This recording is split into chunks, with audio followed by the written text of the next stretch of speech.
அது வந்து ஸ்கேன் பண்ண சொல்லியிருந்தாங்க. ஸ்கேன் பண்ணும்போது என்ன சொன்னாங்க, 2 சைடு வந்து கிட்னில கல்லு இருக்கு. அந்த கல்லு வந்து நார்மலா வெளியே வராது, ஆப்ரேஷன் பண்ணி தான் எடுக்கணும். ஏன்னா சைஸ் வந்து உங்களுக்கு பெருசா இருக்கு 2 சைடு அப்படின்னு சொல்லியிருந்தாங்க.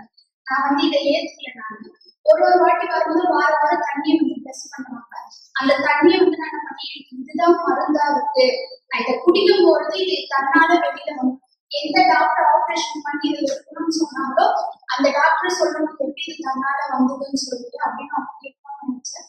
அதே மாதிரி தண்ணீரை பயன்படுத்தி நான் ஒவ்வொரு வாரமும் குடிக்கும் பொழுது எனக்கு ஃபீல் ஆச்சு, தேவை இங்க இருந்து நான் வெளியே போகும்போது எனக்கு இந்த பிரச்சனை இருக்கக்கூடாது. தண்ணி குடிச்ச கொஞ்ச நேரத்துல என்னாச்சு, எனக்கு மூவாவும் வந்து ஃபீல் ஆச்சு.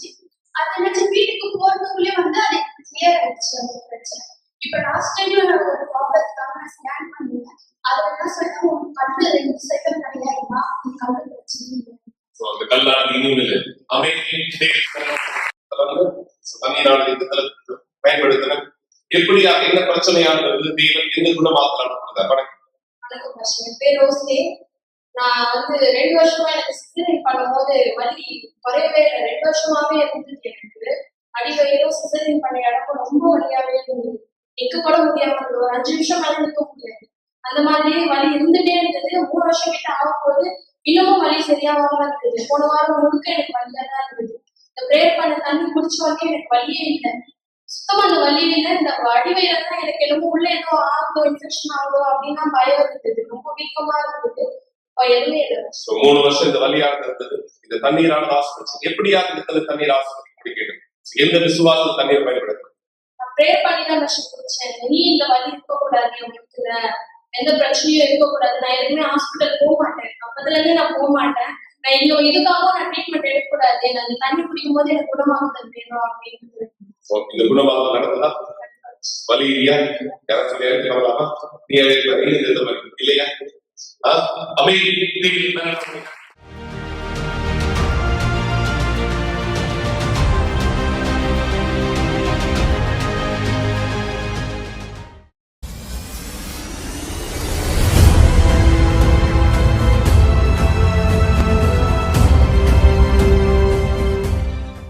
நீங்கள் கேட்ட இந்த சாட்சிகள் நம்முடைய கிளை சபையிலே அபிஷேகத்தினுடைய அதிசயத்தின் ஒரு துளி தண்ணீர் நாங்கள் கொண்டு வந்த தண்ணீரிலே விடப்பட்டு அதை விசுவாசத்தினால் வருகிற மக்கள் அனுபவித்த சாட்சிகளை நீங்கள் கேட்டீர்கள். நண்பர்களே, நம்முடைய சபைகள் எல்லா இடங்களிலேயும் இந்த ஞாயிற்றுக்கிழமையிலே இந்த விசேஷமான அற்புதத்தின் கூட்டம் நடைபெறுகிறது. விசுவாசத்தோடு வாருங்கள். வசனம் சொல்வதை போல விசுவாசிக்கிறவர்களுக்கு அடையாளங்கள் நடைபெறும். அதுதான் நீங்கள் பார்த்தது, இன்னும் பார்க்க போகிறீர்கள்.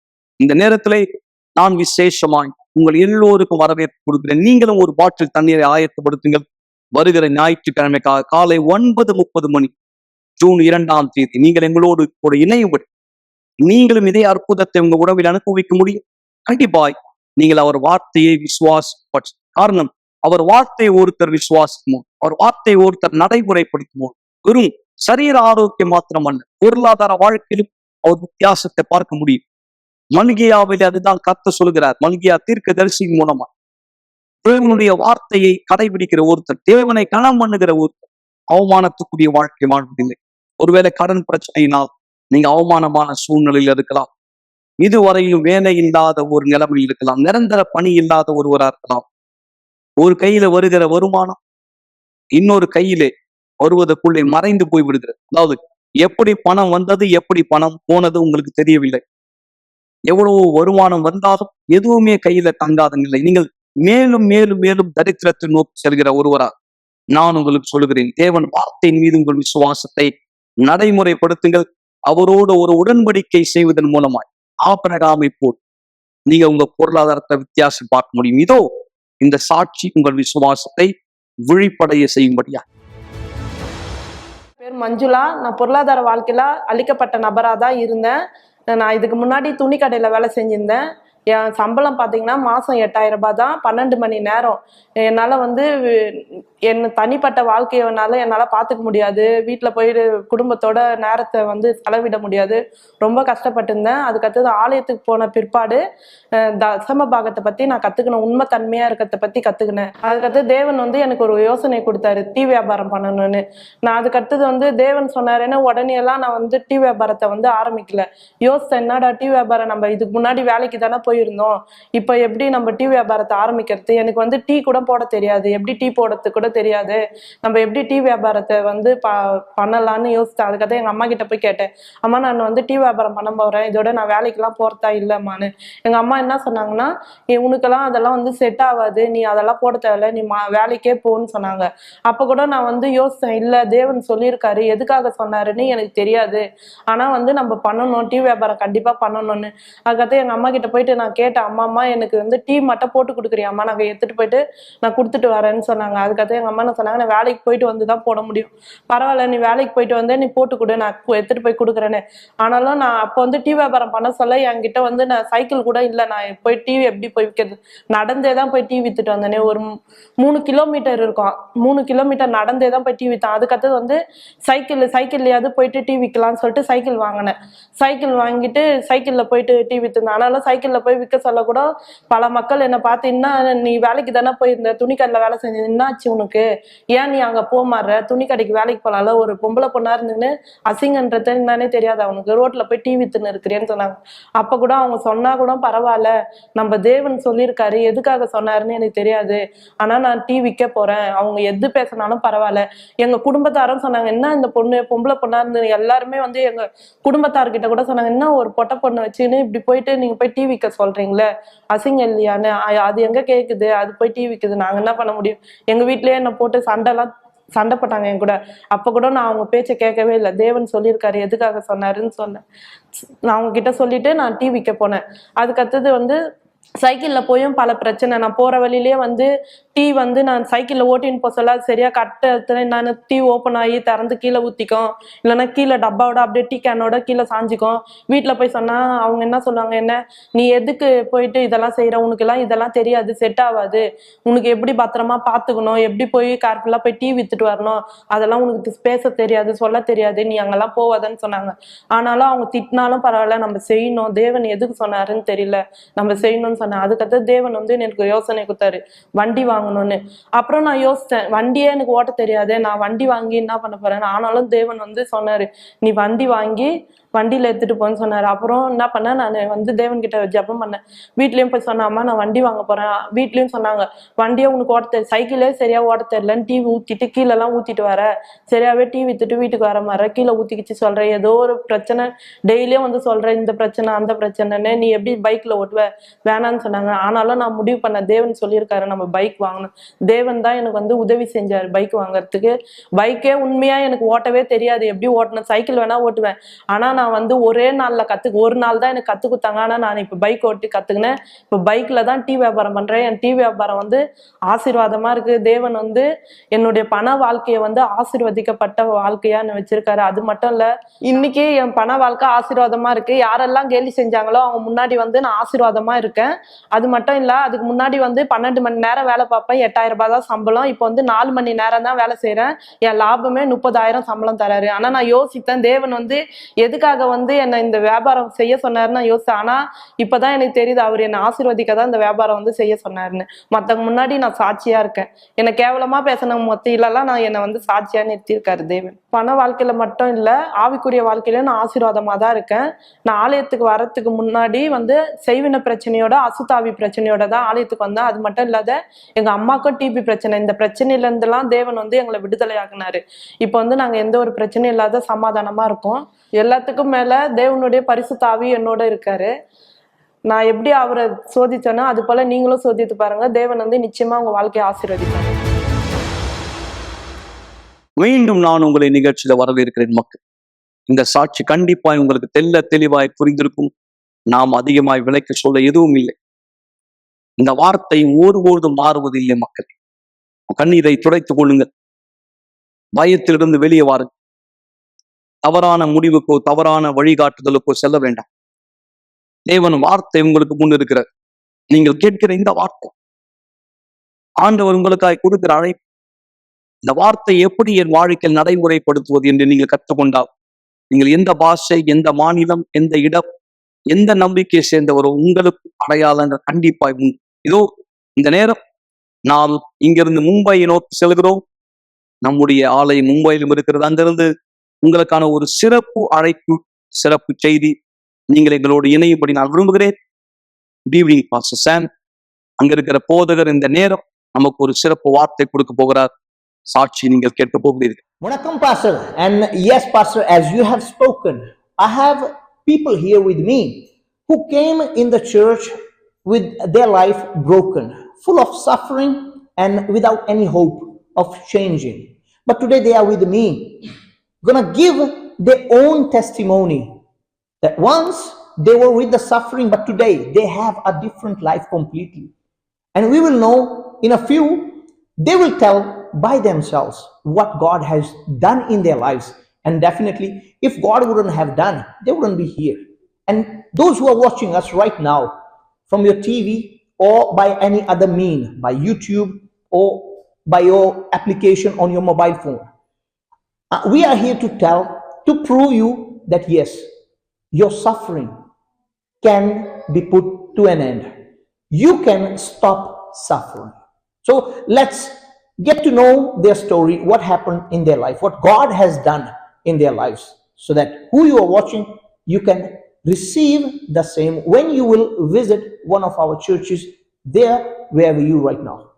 मेरा नाम सावित्री आरसुले है। मैं चर्च में आने से पहले मेरी ज़िंदगी में काफ़ी कुछ था, मतलब जैसे बीमारियां थी, मेरे पति बीमार रहते थे, मेरे बच्चे बीमार रहते थे, बहुत कुछ कलेश था, झगड़ा था। मैं मेरी ज़िंदगी में बहुत परेशान हो गई थी। ऐसे लगता था कि मैं अपने जीवन में कुछ कर लूँ। तो एक बार ऐसा मेरे जीवन में आया जब परमेश्वर के लोग मेरे घर तक आ गए, प्रभु के बच्चे मेरे घर तक आए। उन्होंने मुझे कहा कि आप क्यों परेशान रहते, आपकी क्या है समस्या, आप मुझे बताइए। तो मैंने उनको बताया, लेकिन अंदर से मेरे अंदर गुस्सा भी आता था। इतने साल मुझे किसी ने कुछ सपोर्ट नहीं किया, अब ये लोग आके क्या करने वाले हैं, बस खाली चर्च में आओ, चर्च में आओ, ऐसे मैं पीठ पीछे बोलती थी। और फिर एक बार मैं गई, मैं बोले जाके मैं देखूँ। तो फिर मैं लगातार शुक्रवार, बुधवार, संडे ऐसे जाती रही। तो मेरे अंदर जिसके लिए जो गुस्सा था, जो भी अंदर गंदगी थी, मेरे अंदर से निकल गई। लेकिन उसके बाद मैं मजबूत नहीं थी, मैं कमज़ोर थी अंदर से। लेकिन मैं परमेश्वर को इतने 2 साल, 5 साल, 6 साल हो गया मेरे को, जैसे जैसे मैं आने लगी तो मैं अंदर से विश्वास में मजबूत बनने लगी। और मैं जान गई कि एक सच्ची खुशी क्या होती है, परमेश्वर के चरणों में होती है। उनका वचन सुनने से मुझे अंदर से एक मजबूती आ गई। तो मैं अभी लगातार आती हूँ और मुझे आने से बहुत खुशी होती है और मैं अंदर से एकदम खुश हूँ। और मुझे आज आपके क्षमा चाहता हूं, आज आपके दुख सब कुछ निकल गए और मुझे एक नया जीवन परमेश्वर ने दिया। मैं परमेश्वर का धन्यवाद करती हूँ। आमेन. बरं, धनाबाई कांबळे, मी माझा नवरा बिमार होता. मी प्रार्थना केली देवाला की देवा माझा नवरा चांगला होऊ दे, मी चेरसमध्ये येऊन मी बाप्तिस्मा घेईन आणि तुमच्या वचनाप्रमाणे वागन आणि तशी वचनाने चालन म्हणून. आता माझा नवरा चांगला झालाय, म्हणजे बसता येत नव्हता, आता बसतंय, चालतंय, फिरतंय.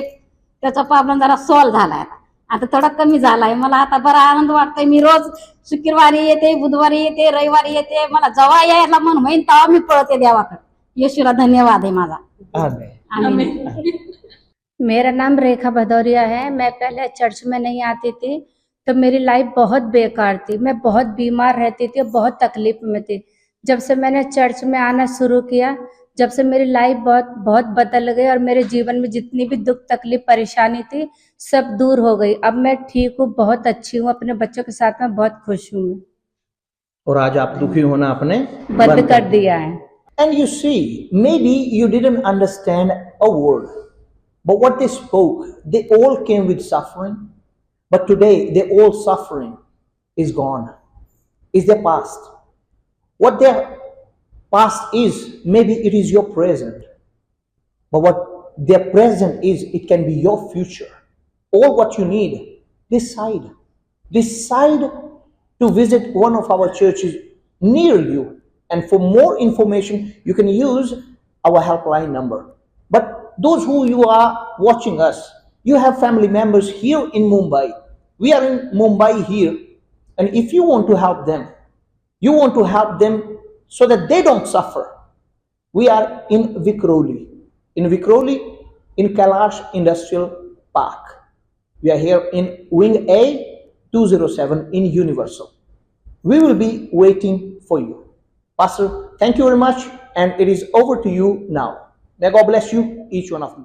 நல்லது பாஸ்டர் சாம். இதே விசுவாசத்திலே கண்டிப்பாய் மக்கள் முன்னோக்கி செல்வதில் எனக்கு எந்த சந்தேகமும் இல்லை. நண்பர்களே, நீங்கள் பார்த்ததை போல மும்பையிலும் மக்கள் இதே ஆவியில் இருக்கிறார்கள். அங்கேயும் கர்த்தர் சக்தி வெளிப்பட்டு கொண்டிருக்கிறது. மேலும் நம்முடைய ஆலயம் ஹைதராபாத்திலும் தேவனுடைய வல்லமை வெளிப்பட்டு கொண்டிருக்கிறது. எந்த தடையும் ஆண்டவருக்கு இல்லை. இடம், பாஷை எதுவுமே அவர் தடை. ஆனால் உங்கள் விசுவாசம் மட்டும் அவர் வார்த்தையின் மீது வெளிப்படுத்தப்பட வேண்டியது மிக மிக அவசியம்.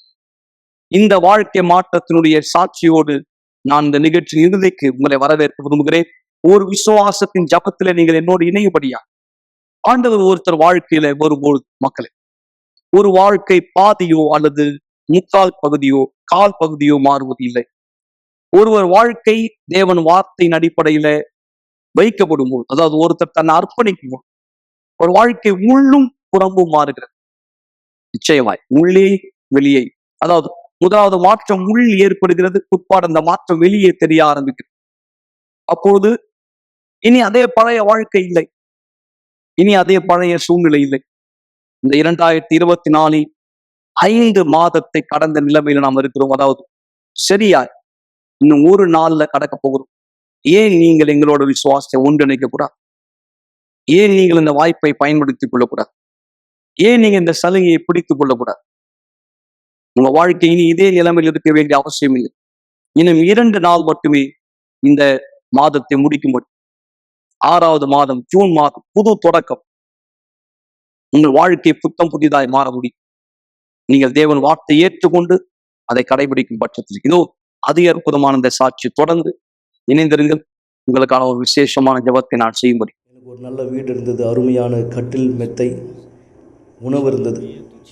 இப்போது நான் இந்த குளிர் தரையில் படுத்துட்டு இருக்கேன், சாப்பாடு இல்லாமல் ஒரு கார்ட்போர்டு அட்டை மேலே.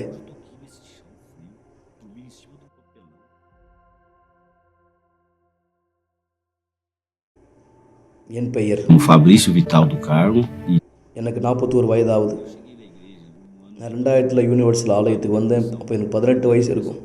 மன அழுத்தத்தோடு இப்படியே தான் நான் ஆலயத்துக்கு வந்திருந்தேன். நான் கூட்டத்துக்கு வந்த முதல் நாளே நான் பாஸ்டர்கிட்ட போய் சொன்னேன், பாஸ்டர் நான் தண்ணியில் ஞானஸ்தானம் பெற விரும்புகிறேன். அப்போவே நான் தண்ணியில் ஞானஸ்தானம் எடுத்தேன். நான் ஊழிய பணி குழுவில் கலந்துக்கிட்டேன். 10 மாதத்தில் நான் துணையாளராக, உதவியாளராக உயர்த்தப்பட்டேன். அதுக்கு என்ன பொறுப்பாளராக போட்டார். பாஸ்டர் சொன்னார், பார்த்துக்கோ, நீ தான் அந்த ஊழிய பணி குழுவை பார்த்துக்க போகிற. எனக்கு திருமணமாகி 1 வருஷம்தான் இருக்கும். நான் என்னுடைய சொந்த கார் வாங்கினேன். எல்லாமே எனக்கு ஒழுங்காக நடந்தது. நான் செழிப்பாயிட்டே போக தொடங்கினேன், செழிப்படைஞ்சேன். எல்லாமே எனக்கு நல்லா அருமையாக போயிட்டு இருந்தது. அப்போ தான் அந்த நேரம் என் விசுவாசத்தில் நான் வந்து குளிர்ந்து போக தொடங்கினேன். முன்னாடி நான் செஞ்ச மாதிரி நான் தேவனுக்கு முக்கியத்துவம் தரல. நான் கவனம் செலுத்துறது ஃபுல்லாக என்னுடைய வேலை தான். நான் சொன்னேன், இல்லை என் வேலை தான் முக்கியம், நான் வேலை செய்யணும். நான் வேலை மேலே கவனம் செலுத்திட்டு இருந்தேன். நான் வேலைக்கு மட்டும்தான் முக்கியத்துவம் கொடுத்தேன். நான் கூட்டங்களை தவற விடக்கூடிய ஒருவனாக மாறினேன். புதன்கிழமை கூட்டங்களை தவற விட்டேன். ஞாயிற்றுக்கிழமை கூட்டங்கள் கூட நான் தவற விட தொடங்கினேன். போதகர் என்னை திரும்ப ஊழியத்துக்கு அழைச்சார். நான் போகலை. நான் சம்பாதிக்கணும், எனக்கு பணம் தேவை, நான் பணம் சம்பாதிக்கணும், நான் அருமையாக ட்ரெஸ் பண்ணணும், ஃப்ரெண்ட்ஸுங்களோட இருக்கணும். இதான் என் வாழ்க்கை லட்சியமாக இருந்தது. நான் தசமபாவத்தில் உண்மையாக இருக்க வேணாம்னு நினச்சேன். நான் துணையாளங்கிட்டே சொன்னேன், பாருங்கள், நீங்கள் செழிப்படைகிறதுக்கு தசமபாவத்தில் உண்மையாக இருக்க வேண்டிய அவசியம் இல்லை. நான் உலகத்தில் உள்ள மக்கள் மேலே கவனம் செலுத்த ஆரம்பித்தேன். ஏன்னா என்னோட கூட அநேக உலகத்தில் வேலை செய்கிறவங்க இருக்காங்க, உலக சம்பந்தமானவங்க. அவங்க தசமபாகம் தராமலே என்னை விட அதிகமாக செழிப்படையக்கூடியவங்களாக இருந்தது நான் பார்த்தேன். அவங்க புது கார், புது ட்ரக்கில் போகும்போது நான் அவங்கள பார்த்து ஆச்சரியப்பட்டேன், பொறாமை கொண்டேன். அந்த பெருமை எனக்குள்ளே இருந்தது. ஒரு துணையாளராக நல்ல பார்வையோடு இருக்கிறதுக்கு பதிலாக நான் பெருமையாக கெட்ட பார்வையோடு மாறினேன். அப்போ என் திருமண வாழ்க்கை மோசமான நிலைமைக்கு செல்ல தொடங்கிச்சு. என் மனைவி என்ன ஆலயத்துக்கு கூடுவாங்க, ஆலயத்துக்கு போகலாம் வாங்க. ஆனால் நான் ஆலயத்துக்கு போக மாட்டேன். கொஞ்சம் கொஞ்சமாக அவளோட உள்ள என் உறவு கீழே போயிட்டே இருந்தது. அந்த அளவு கீழே போயிட்டே இருந்தது. நான் சுத்தமாக அவளை பற்றி கவனம் கொடுக்கல. என் மனைவியை பற்றி, மனைவி இல்லைன்னா கூட பரவாயில்ல, எனக்கு எல்லா நேரம் வேலை மேலே மட்டும்தான் என் கவனம் இருந்தது. என் திருமணம் அவ்வளோ ஒற்றுமையான அருமையான ஒன்றா இருந்தது. ஆனால் பிற்பாடு அப்படி இல்லை. நான் ரொம்ப மோசமடைய தொடங்கினேன். ஒரு நாள் போதர் கூட்டம் என்ன கேட்டார், என்ன ஆச்சு உனக்கு? நீ துணையாளர் கூட்டங்கள்லாம் வந்து கலந்துக்கிட்டு கிடையாது, இனிமேலும் நீ புதன்கிழமை கூட்டங்களுக்கு வரதில்லை, என்னாச்சு என்கிட்ட பேசு, நான் உனக்கு உதவி செய்கிறேன் அப்படின்னு சொன்னார். நான் சொன்னேன், அப்படிலாம் ஒன்றும் இல்லை, சில சின்ன விஷயம் தான் என்னுடைய வேலையில். பாருங்கள் பெருமை எந்த அளவு என் கண்ணை மறைச்சது. நான் எதையும் அவர்கிட்ட வெளிப்படையே சொல்ல, எதுவும் இல்லை பாஸ், எதுவும் இல்லை பிஷப். நான் என் கார் எடுத்துகிட்டு வீட்டுக்கு வந்தேன், என்னுடைய துணையாளர் டையை எடுத்தேன். நான் ரொம்ப பெருமையாக போனேன், அந்த டையை நான் அவர்கிட்ட திரும்ப கொடுத்துட போகிறேன் அப்படின்னு. நான் மனம் திறந்து எதையும் பேசலை, நான் எந்த உதவியும் அவர்கிட்ட கேட்கல. அந்த நேரம் என்னை விட்டு ஒரு பெரிய பாரம் வெளியே போயிடுச்சு. அப்போ நான் சொன்னேன், அவ்வளோதான், இது போதும், எனக்குள்ளே இனிமேல் பாரம் இல்லை, இனி நான் துணையாளர் மீட்டிங் போகல, நான் எதுவும் செய்யலை அப்படின்னா நான் யாருக்கும் எந்த விதமான ஒரு விளக்கமும் கொடுக்க கடமைப்பட்டவன் கிடையாது. நான் யாருக்கும் எந்த விளக்கம் தர வேண்டிய அவசியம் இல்லை. நான் இனியும் பைபிள் படிக்கலை, நான் ஜெபம் பண்ணாமல் போயிட்டேன், நான் ஜெபம் பண்ணுறதே இல்லை, நான் தசம பாகத்தை எடுக்கிறவனாக இருந்தேன். என்னால் எதையும் விற்பனை செய்ய முடியல. நிறைய செக்குங்க வந்து பவுன்ஸ் ஆகிடுச்சு. அதுக்காக நிறைய சார்ஜஸ் வந்து அது பவுன்சிங் சார்ஜஸ் நிறைய நான் கட்ட வேண்டியிருந்தது. நான் அந்த வீட்டில் ஒரு இந்த சேரை எடுத்து அப்படியே நான் தூக்கி ஒரு ஓரமாக எரிஞ்சேன். அந்த சேரை நான் ஒருபோது என் மனைவிக்கு துரோகம் பண்ணுதில்லை, ஆனால் நான் சேரை தூக்கி எரிஞ்சு என் மனைவியோட சண்டை போட்டு அவர் அழுதுட்டு இருந்தால் நான் பாட்டுன்னு வெளியே கிளம்பிட்டேன். நான் பிரிய போகிற சொல்லிட்டு என்னோடய சூட்கேஸ் எடுத்துகிட்டு என் மனைவி அப்படியே விட்டு நான் என் ஃப்ரெண்டோட பஸ்ஸில் நான் அப்படியே கிளம்பிட்டேன். நான் என் ஃப்ரெண்டுக்கிட்ட சொன்னேன், மரிவானை வாங்கு போதை அடிக்கிறதுக்காக. அவன் சொன்னான், கஞ்சாவா? இந்த கஞ்சாவா? இல்லை நீ ஆலயத்துக்கு போகிற, எப்படி நீ இந்த கஞ்சா எடுத்து பிடிக்கணும்னு சொல்கிற? இல்லை நீ செய்யக்கூடாது, நான் கஞ்சா அடிக்க போகிறேன்னு சொல்லி நான் கஞ்சா அடித்தேன். எனக்கு ஒரு நாள் ஞாபகம் இருக்குது, ஒரு நாள் ராத்திரி கடந்து அதிக நேரம் நான் கஞ்சா அடிச்சுட்டு இருந்தேன். அப்போ கிராக்கை நான் யூஸ் பண்ண ஆரம்பித்தேன். அப்போ தான் எனக்கு ஒரு புத்தி தெளிவு ஏற்பட்டது. என் கண்ணில் இருந்து துரும்பு கீழே விழுந்தது. ஆனால் அது ஏற்கனவே காலதாமதம் ஆகிடுச்சு அப்படின்னு நான் உணர்ந்தேன். நான் இங்கே அங்கேமா சுற்றி திரிஞ்சிட்டு இருந்தேன். அது எனக்கு பழக்கமாகிடுச்சு. தெருவில் படுத்து தூங்குறது எனக்கு பழக்கமாகிடுச்சு. நான் அப்படியே குளிக்காதவனா அப்படியே சுற்றிட்டு இருந்தேன், அது எனக்கு பழக்கமாகிடுச்சு. 3, 4, 5 நாட்கள் கூட நான் சாப்பிடாமல் அப்படியே இருந்தேன். நான் சில ரெஸ்டாரண்ட்டுகளுக்கு போயிருந்தாங்க, எனக்கு சாப்பாடு கேட்டு, சில வீடுகளுக்கு போயிருந்தேன் சாப்பாடு கொடுக்க சொல்லி கேட்டு. வீட்டுக்கு வரும்போது என்னுடைய கதவு கிட்ட வரும்பொழுது என்னால் அவர்கிட்ட கூட போக முடியாது. ஏன்னா அவருடைய உடம்புல அந்த அளவுக்கு ஒரு துர்நாற்றமானது இருக்கும். என்னால் கிட்ட கூட போய் பேச முடியாத அளவுக்கு 15 முறை அவர் மருத்துவமனையில் அனுமதிக்கப்பட்டார். அதற்கு பிற்பாடு அவர் வீட்டுக்கு திரும்ப வந்தார். ஆனால் யாருமே இந்த இடத்துல இல்லை அவரை பார்த்துக்கிறதுக்காக. எனக்குள்ளாக இப்படிப்பட்ட யோசனை கூட இருந்தது, இனிமேல் நான் இறுதிச் சடங்குக்கு நடக்க வேண்டியதை பார்க்கணும் அப்படின்னு. ஏன்னா எனக்குள்ளாக எப்படி தோணுச்சு, ஒரு நாள் நான் செய்தி கேள்விப்படுவேன், ஃபேபிஸோ அவர் இறந்துட்டாருன்னு. நான் அப்படியே அழுதுகிட்டே இருக்கேன். அந்த பாடல் எனக்கு ஞாபகம் இருக்குது, பிஷப் கிரேவல் அவருடைய பாடல். குளிர் இரவில் தனிமையில் நான் நினைவு கூறுகிறேன், அதிகாலையில் கர்த்தரை தேடியதை, கர்த்தருடைய வீட்டில் இருந்ததை, நான் கர்த்தருடைய வீட்டில் அவரோடு இருந்த சமயம், அந்த நேரம் எனக்குள்ள சமாதானம் இருந்தது.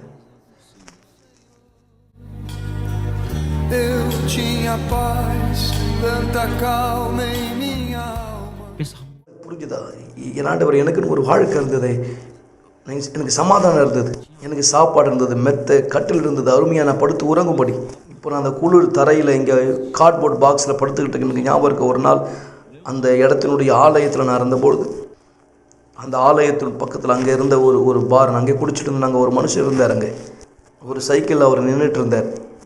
நான் அவரை பார்த்தோன்னே நினச்சேன், நான் இவர்கிட்ட இருந்து இந்த சைக்கிளை திருடி நான் போய் ட்ரக்ஸ் வாங்க போகிறேன், போதை வாங்க போகிறேன். நான் அவரோட சண்டை போட போனேன், அவரை அடித்து கீழே தள்ளு. நான் கண்டிப்பாக அந்த நேரத்தில் அசுத்தத்தால் பிடிக்கப்பட்ட ஒருத்தனாக தான் இருந்தேன். அவர் கீழே விழுந்தார். நான் உடனே ஓடி பாருக்குள்ளேருந்து ஒரு கத்தி எடுத்தேன். நான் இன்றைக்கி இந்த ஆளை கொல்ல போகிறேன். இந்த நேரம் மூணு போலீஸ் கார் அங்கே வந்தது. ஏன்னா மக்கள் பார்த்தாங்க நான் அவரோட சண்டை போட்டுட்ருக்குது. நான் உடனே நேராக ஆலயத்துக்குள்ளே ஓடிட்டேன். நான் ஆலயத்துக்குள்ளே போய் உட்காந்து அங்கே அழ தொடங்கினேன்.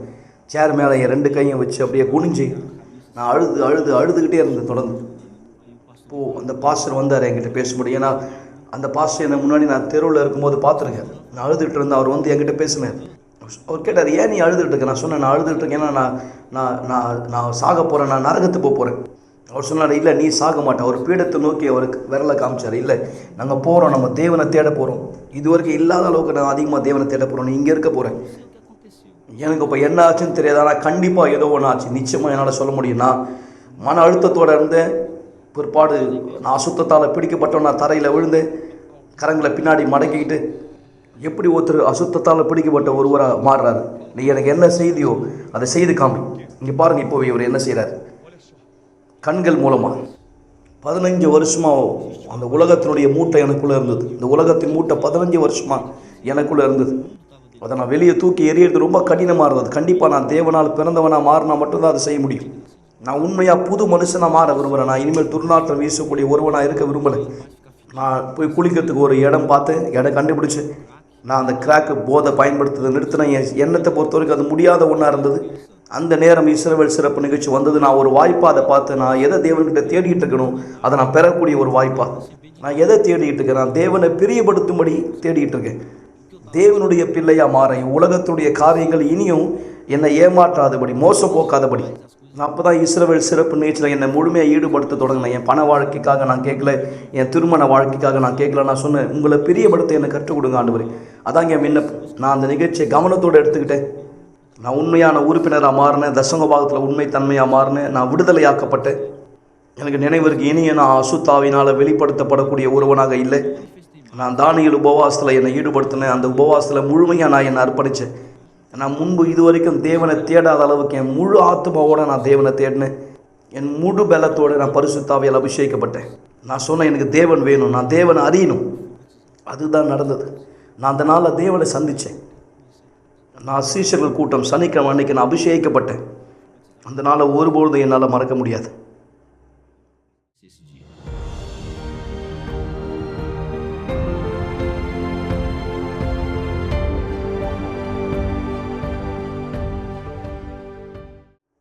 இன்றைக்கு தேவனுடைய பிள்ளையினுடைய குணாதிசயம் எனக்கு இருக்குது. என்னுடைய எண்ணம், என்னுடைய ஆத்மாவுடைய ரட்சிப்பு மட்டும்தான். நான் கிராக் போதையிலிருந்து விடுதலையானேன். நான் அந்த இடத்துல ஒரு பெரிய ஒரு வியாபாரம் டீலர் செய்யக்கூடிய ஒருவராக மாறுறேன். நான் கற்பனை கூட பண்ணி பார்க்கல. என் பண வாழ்க்கைன்னு எனக்கு முக்கியம் கிடையாது. நான் என்னுடைய விற்பனையை பற்றி கூட அதிகமாக கவலைப்படல. ஆனாலும் தேவன் என்னை அந்த அளவுக்கு அதிகமாக ஆசீர்வதிக்கிறார். எனக்கு நிறைய விற்பனை சம்மந்தமான வியாபாரம் தான் நான் செய்கிறேன். எனக்கு நிறைய விற்பனைகள் ஆகுது.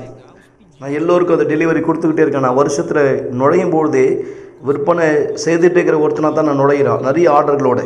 நான் அந்த வசனத்தை நினைவு கூறுறேன். முதலாவது தேவனுடைய ராஜ்யத்தை அவருடைய நீதியையும் தேடுங்கள், மற்ற எல்லாம் கூட உங்களுக்கு கொடுக்கப்படும். ஆமாம், அதில் சொல்லப்பட்ட மாதிரி மற்ற எல்லாமே எனக்கு மற்றது தான்.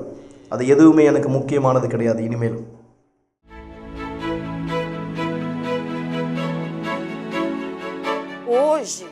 இன்னைக்கு மக்கள் ஃபேபிசோவை பார்க்குறாங்க, ஆனால் அவங்க ஒருபொழுதும் நம்ப மாட்டாங்க இது முன்னாடி இருந்த ஃபேபிசோவான்னு. இது ரொம்பவே தெளிவாக இருக்குது, ரொம்ப தெளிவாக இருக்குது. அதாவது அவர் மாறிட்டார், அவருடைய வாழ்க்கை மாற்றப்பட்டிருக்குன்னு.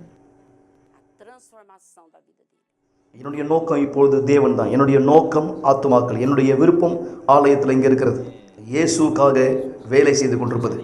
எனக்கு உண்மையாக சந்தோஷத்தை கொண்டு வந்தது எதுவென்றால், நான் பரிசுத்த ஆவியானவருடைய அபிஷேகத்தை பெற்றுக்கொண்டேன். நான் உண்மையிலே தேவனுடைய ஒரு பிள்ளையாக மாறியிருக்கேன். ஒரு கிளாஸ் தண்ணீரை ஆயத்தப்படுத்திக் கொள்ளுங்கள், அல்லது தொலைக்காட்சிக்கு அருகாமையிலே வாருங்கள். இந்த நேரம் உங்களுக்கான ஒரு சிறப்பு ஜெபத்தை நாம் செய்ய போகிறோம். நேற்று மீண்டும் என்றும் மாறாத இந்த ஜெபத்தின் வழியாய் இந்த நிகழ்ச்சியை பார்த்து கொண்டிருக்கிற எல்லோரையும் சக்தி சென்று தொடுகிறது என்பதில் எனக்கு சந்தேகம் இல்லை. காரணம், எங்கள் வாழ்க்கையை மாற்றுவதிலே நீங்கள் எல்லோரை விட நீர் மிகுந்த விருப்பம் உள்ளவராக இருக்கிறீர். எனவேதான் எங்களுக்கு நீர் அழைப்பு கொடுக்கிறீர். வார்த்தையோடு எங்களை இணைத்துக் கொள்ள முடியும், வார்த்தையின் பிரகாரம் செயல்பட முடியும். இதுதான் ஆபிரகாமின் விசுவாசம். வார்த்தையின்படி அவர் செய்தார். அந்த கீழ்ப்படிதல் அவர் வாழ்க்கையிலே மாபெரும் மாற்றத்தை ஏற்படுத்தியது. நாங்கள் கேட்ட இத்தனை சாட்சிகளுடைய ரகசியம் அதுதான். இன்றைக்கு யார் இந்த வார்த்தையை ஏற்றுக்கொண்டு அந்த வார்த்தையின் மேல் தன் நம்பிக்கை வைக்க தீர்மானிக்கிறார்கள், அவர்களுக்குள் ஒரு உறுதியை கொண்டு வார், ஒரு நம்பிக்கை கொண்டு வார். அவர் வாழ்க்கை கண்டிப்பாய் தோல்வியிலே முடியாது, ஏமாற்றத்திலே முடியாது. இந்த தண்ணீரை ஆசீர்வதிக்கிறேன் தேவன். இதிலிருந்து பருகிறவர்களுக்குள்ளே ஜீவன் பாய்ந்து செல்லட்டும். பணிகள், வியாதிகள், நோய்கள், இருளின் கிரியைகள் நீங்குவது. இந்த நபரையும் இந்த தண்ணீரையும் ஆசீர்வதிக்கிறேன் ஆண்டவராகிய இயேசுவின் பெயரால், ஆமென். ஆசீர்வாதமான தண்ணீரை பருகுங்கள்.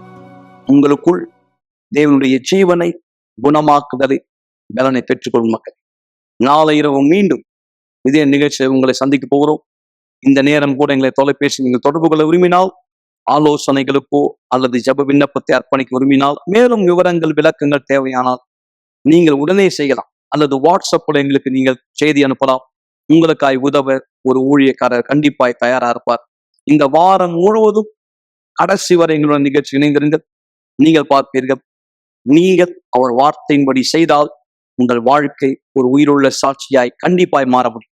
தேவனும் அனைவரை ஆசீர்வதிப்பாராக. சென்று வார்.